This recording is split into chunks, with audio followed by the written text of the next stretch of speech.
Hello everybody, আপনারা সবাই কেমন আছেন? আশা করি আপনারা সবাই ভালো আছেন। আজকে 48তম বিসিএস এর বিশেষ বিসিএস সার্কুলার প্রকাশিত হয়েছে। সেখানে প্রায় 3000 পদসংখ্যা।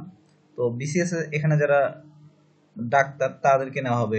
এখানে এখানে সহকারী সার্জন আছে, শূন্য পদের সংখ্যা 2700 জন। শিক্ষাগত যোগ্যতা লাগবে এমবিবিএস অথবা সমমানের ডিগ্রি। আর সহকারী ডেন্টাল সার্জন হচ্ছে 300 জন, বিডিএস অথবা সমমানের ডিগ্রি হতে হবে। তো যারা আপনারা হচ্ছে যে এমবিবিএস পাস করছেন এবং বিডিএস পাস করছেন তারা কিন্তু এই বিসিএস এ আবেদন করতে পারবেন।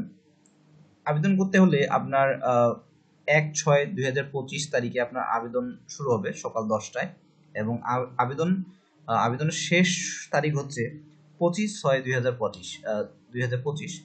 তো সন্ধ্যা 6টা পর্যন্ত দেওয়া হয়েছে। আপনারা দ্রুত আবেদন করে নেন, তার কারণ হচ্ছে আপনার অনেক সময় সার্ভার সমস্যা থাকতে পারে। তো আপনার 1 তারিখ থেকেই আবেদন করে নেন। আর আপনারা হচ্ছে আবেদন করবেন বিপিএসসিতে bpc.teltok.com.bd তে আবেদন করতে পারবেন। এখানে গিয়ে বিস্তারিত তথ্য দিবেন, আপনার সিগনেচার ছবি লাগবে, এখানে দিয়ে আপনারা আবেদন করতে পারবেন। তো আপনারা যারা 48তম বিসিএস এর বিশেষ বিসিএস যেটা সেই সম্পর্কে যদি বিস্তারিত জানতে চান তাহলে অবশ্যই আমার ভিডিওটাকে কমেন্ট করবেন এবং লাইক করবেন এবং সাবস্ক্রাইব করবেন। ধন্যবাদ সবাইকে। আপনারা ভালো